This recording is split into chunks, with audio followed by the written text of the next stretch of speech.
So our topic today is community, and the service was inspired by an article I read online. Um, this article was as good as scripture. In fact, better than a lot of scripture, honestly. I found it really the science was compelling, and the personal story in it was compelling as well. So I'm going to start out today by reading the first part of it to you, and then I'll fill you in on what happens in the rest of it and add some stuff that pertains a little bit more directly to church. So the title of this article is "The Only Metric of Success That Really Matters is the One We Ignore." The only metric of success that really matters is the one we ignore. And it was written by Jenny Anderson, a journalist named Jenny Anderson, and it was written in March 2019. So this is actually a pre-pandemic article. She writes, "On a blustery March day 5 years ago, I locked arms with my mother and walked into a church in Maplewood, New Jersey, to bury my brother. Bagpipes played Amazing Grace. I remember shivering and worrying that my dad would slip, my mom would collapse, and I would botch the eulogy. The church was packed. My brother's 4 daughters looked empty, absent, all eyes on them, no escape from the hell that was that moment. His wife's pain and fear were palpable. When I stood up on the lectern and saw several hundred people, all of whom seemed to actually know my brother, I was humbled by the life he had created. He had designed exactly the life he wanted, running his own architecture firm in New York City, parenting 4 girls, belonging to a community that he had helped to build, literally by designing houses, and figuratively by coaching lacrosse, talking to neighbors in the yard and strangers at the grocery store, and attending approximately 2 million children's birthday parties. In seeing his community, I became acutely aware of the feeling that I did not have my own. I had friends and a loving family, but as Annie Dillard wrote, how we spend our days is, of course, how we spend our lives. And I spent my days focused on optimizing myself, endlessly working and improving on a permanent quest to do as much as possible in the unforgiving confines of 24 hours. It was the only way I knew how to be, compete, excel, win.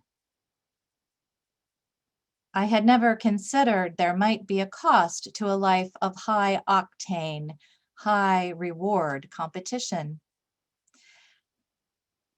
It is no secret that aging helps with perspective. Bill Gates, reflecting on his work last year, and that as a young man in his 20s, he was consumed with making Microsoft a personal computing giant.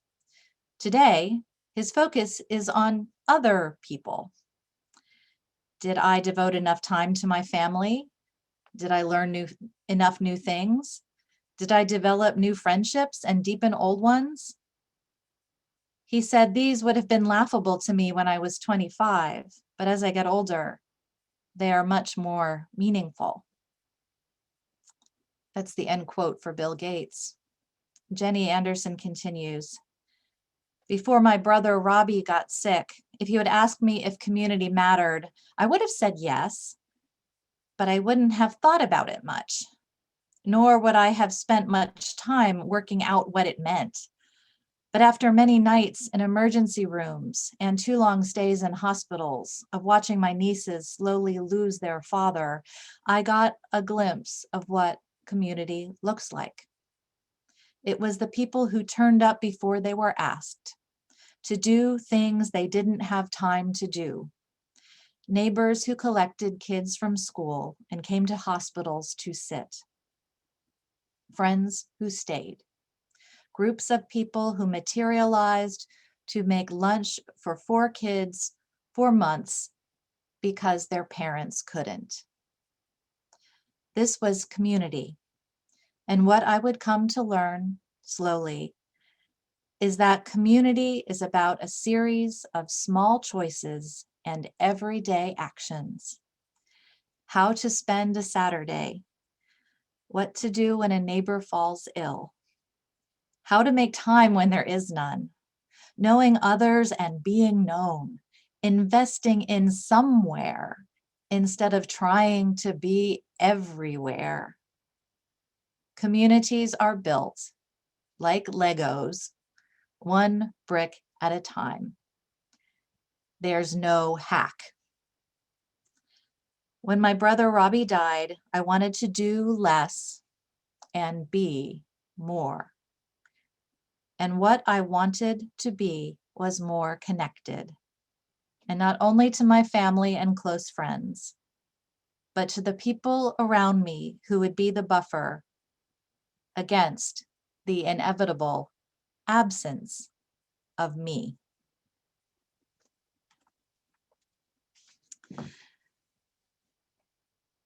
By the inevitable absence of me, she was talking about having a community that would support her family if she was no longer there.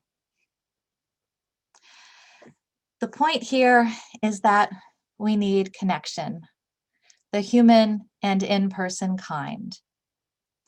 But as we're entering this post-pandemic world, we are out of practice. So I think at this time in particular, it's really important to remember and emphasize how important community is in our lives, and that belonging is so important, especially when our society values this illusion of independence, self-sufficiency, outward achievements, and the idea that happiness can be bought if we just work hard enough and earn enough money. Community, in all its simplicity, has a way of getting crowded out in the intensity of all these other things. And it turns out that our actual happiness as human beings is suffering because of it. So from 1985 to 2009, the average size of an American social network, and I'm not talking about social media network, but their actual social network, divided by the number of confidants people feel they have, declined by more than 1/3. And despite the fact that we now have social media, it cannot provide us with the personal contact human beings crave. Even little contacts, like the kinds we experience at the coffee shop or the supermarket with strangers in the checkout line, make a difference. And that's exactly why pandemic isolation has been hard on so many of us, because we human beings, we are wired to be communal. Social connection is crucial to our human development, to our health, and to our very survival. But now, in the way we live, it is so easy to forget that. One example of the importance of community that really jumps out at me is that the UU Ministers Association, which is the professional association of which I am a part, has a tagline. So I have a UUMA t-shirt, and on the back in big lettering it says, "Because we need one another." Because we need one another. Now there's a backstory to why this is a tagline. If you talk to someone who was a UU minister maybe 20 years ago or further back, they will tell you about a time when UU ministers were not mutually supportive. They were actually competitors. They played this kind of like, my church is bigger than your church game. Now I know that sounds totally ridiculous. That sounds ridiculous to me, but that was the prevailing culture of the time. Can you believe that? And they've been working hard for a long time and realizing that we are better together. We are better if we support rather than compete one another. But honestly, all of this competition, it might not have been very UU, but it's what the dominant culture That's what the culture was telling people how they had to behave, including UU ministers, which is unfortunate. When it comes to community and how much people need each other, I also think of this, what was originally a Christian praise song called I Need You to Survive. It's a song congregations sing to each other. It's now making its way into Unitarian Universalism to affirm that they need each other. Even in the Christian context, the song isn't about just needing God. It's about needing all the people gathered together in that room, needing each other, that we need each other for survival. So people who have weaker social ties, weaker relationships, personal relationships, have a 50% increased likelihood of dying early as compared to those with stronger human relationships. So this is a risk factor. This is a risk factor that's associated with being disconnected. And this risk factor is the health equivalent of smoking 15 cigarettes a day and is more predictive of early death than a lack of physical activity.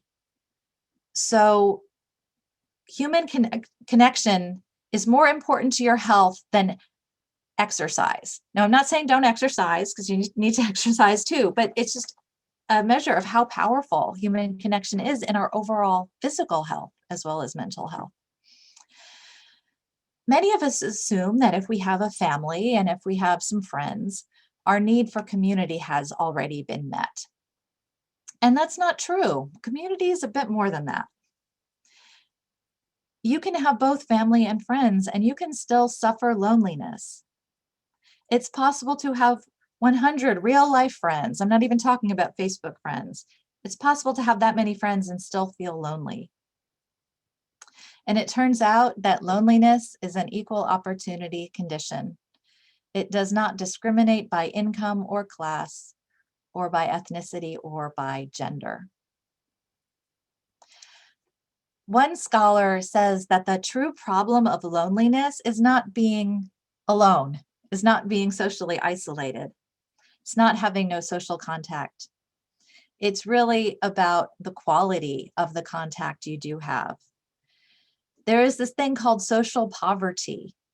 You might have people around you, but you're not having people around you who offer adequate social support, not social connections that are deeper, that are beyond the superficial, that are truly mutually supportive. Relationships that really don't go beyond mutual entertainment and amusement aren't necessarily helpful as a deterrent to loneliness. It's a need of deeper, mutually supportive relationships that make us feel lonely. It's the lack of these deeper relationships. Even if we're around family and friends on a regular basis, it can still happen. And loneliness is actually more commonplace, perhaps, than ever. Even though through electronics, we experience this illusion of being more connected than ever before. A 2018 pre-pandemic study found that 22% of adults in America experience a high degree of loneliness. That's more than 1 in 5. So people crave belonging and connection, but again, it's not necessarily anywhere near the top of our priority lists. We often fail to put the necessary time and energy into building and sustaining meaningful social ties and mutually supportive relationships. Just as you can be lonely when you're not alone, you can't cure loneliness simply by putting people who are alone with other people. It just doesn't work that way. It doesn't automatically mean you will feel connected. The science says people need these mutually protective relationships, not one in which one person is the giver and one person is the receiver. It is both the giving and the receiving that generates this positive feeling of mutuality and of belonging between people. A study in Germany followed a group of people. Half were asked to pursue self-improvement goals, while the other half were asked to commit to spending more time with friends and family. After 1 year, the people who pursued human connections were happier than the people who pursued self-improvement. Jenny Anderson says, the thing in life that makes us happiest is other people. And yet other people are the first thing to fall off our list of priorities. So how did Jenny Anderson, the author of the article I read from, find the community she realized she was lacking? At the same time she was grieving the loss of her brother, she took a bunch of those little steps. She leaned on good friends and family. When her family moved, she made a point of introducing herself to her neighbors. She eventually quit her high-pressure job at the New York Times so she would no longer have to cover late-breaking news and miss her children's birthday parties. And over time, she managed to find her people, a mix of supportive friends who helped each other out when needed. People she knew who would be there for her children if something happened to her. Her family had both found and helped to build a community. She says, I used to think that community was as simple as having friends who would bring a lasagna when things fall apart and champagne when things go well, who pick up your kids from school when you can't. But she says, I think community is also an insurance policy against life's cruelty, a kind of immunity against loss and disappointment and rage. My community will be here for my family if I cannot be. And if I die, my kids will be surrounded by people who know and love them, quirks and warts and oddities and all. She went on to say, in future-proofing my life, I made every day richer. A problem shared is a problem cut in half, my friends learned in school. Communities do that too. She ends with this advice. Keep connecting with people, and in time, you will have a community.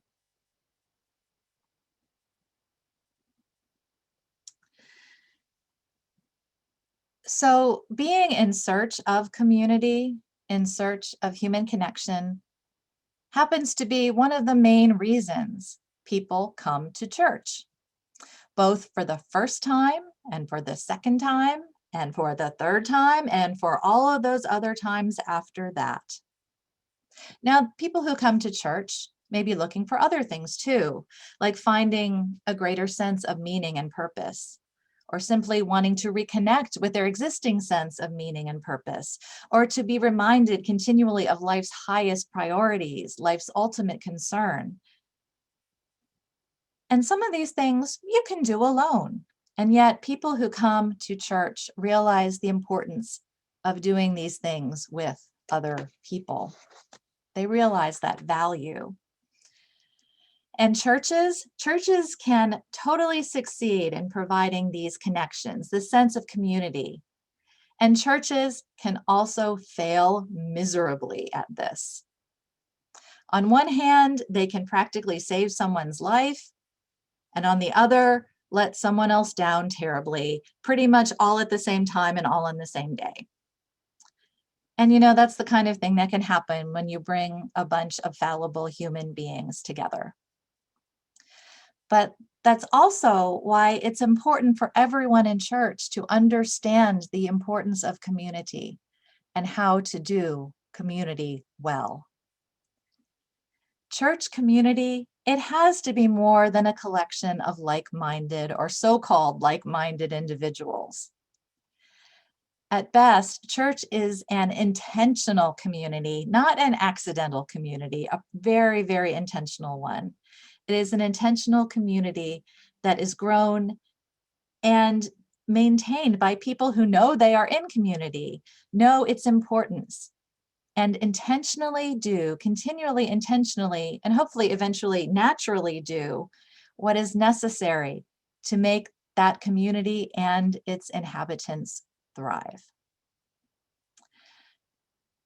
Now, one of the most important tools we have in building intentional community in our church is our covenant. The behaviors outlined in our covenant, and that one that Hannah reads during the announcements that elaborates on our love is the doctrine of this church, that covenant, it outlines behaviors that really support the building of healthy relationships and healthy community. And it also helps steer us away from some common behaviors that pull people apart rather than bring them together. And this means that everyone is part of community building and connection making in big ways and in small ways.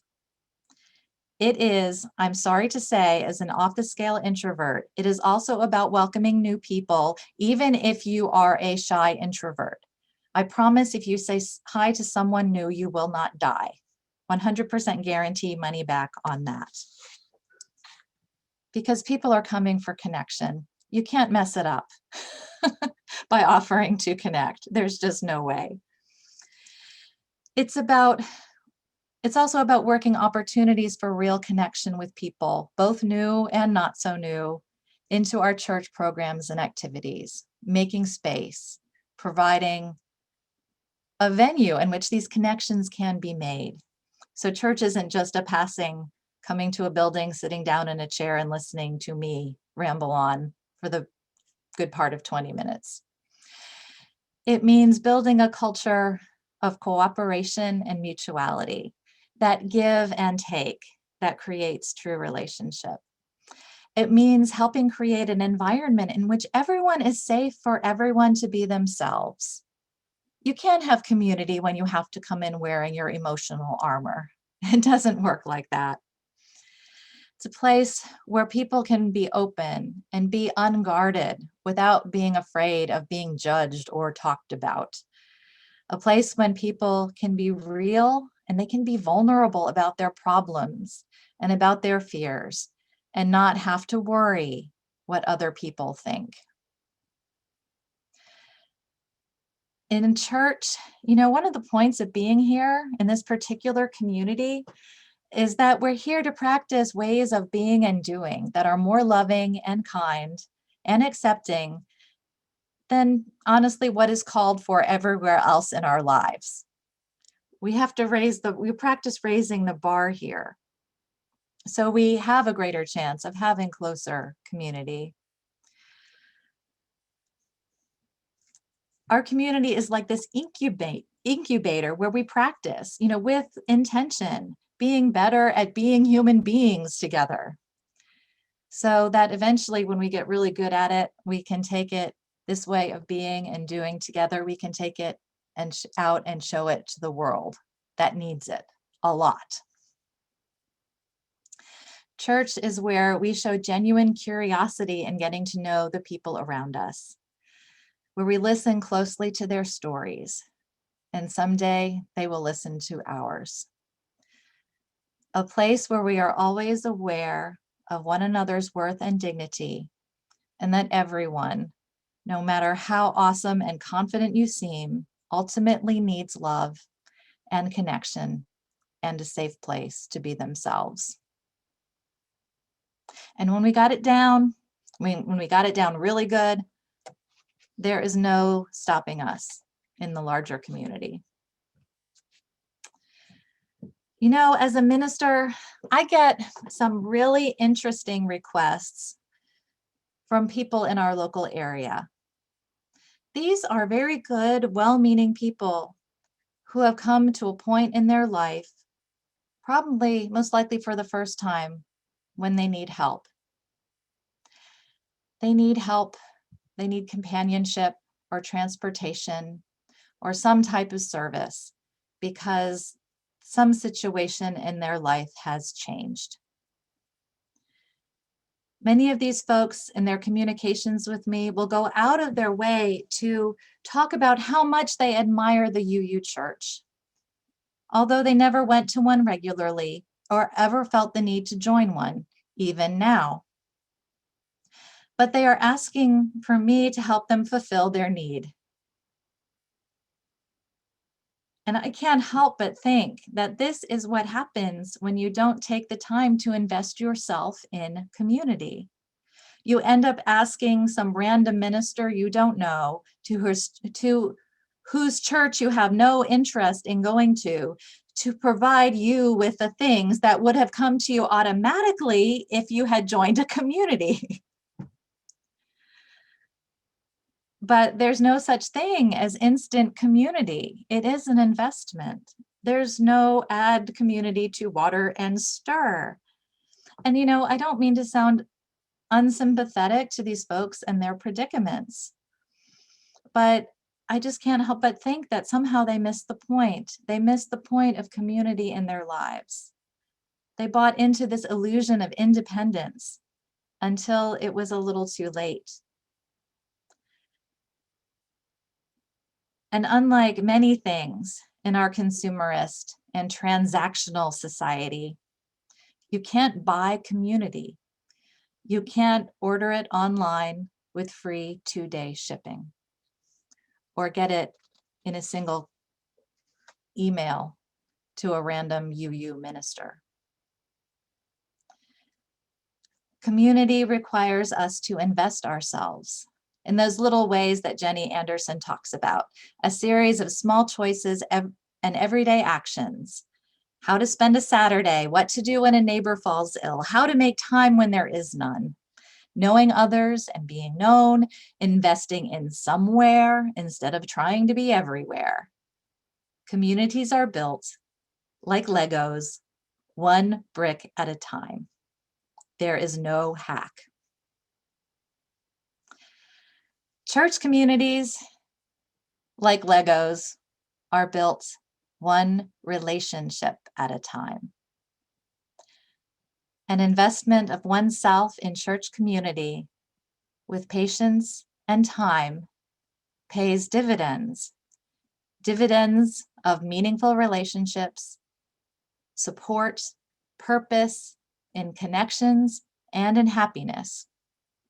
But only, I might add, if the church people see themselves as a community and are committed to being more than just a collection of individuals. That's the only way to achieve the true benefits of connection and belonging. So, as we get close to the time when we will be back in this building together again, let's do all we can to build our church into a true community, a thriving community, in which all who want to be part of our mission, vision, and covenant can find meaningful connection. Let's all be the connectors, because everyone wants to and deserves to belong. We have that to offer, and it's a very small, easy gift and joyful gift to give. And there's a lot to receive in return. All we have to gain by doing this is greater happiness and fulfillment. The science says so. The risks are low, the rewards are high. That sounds like a pretty good deal to me. I hope it sounds like a pretty good deal to you. May it be so. Blessed be, and amen.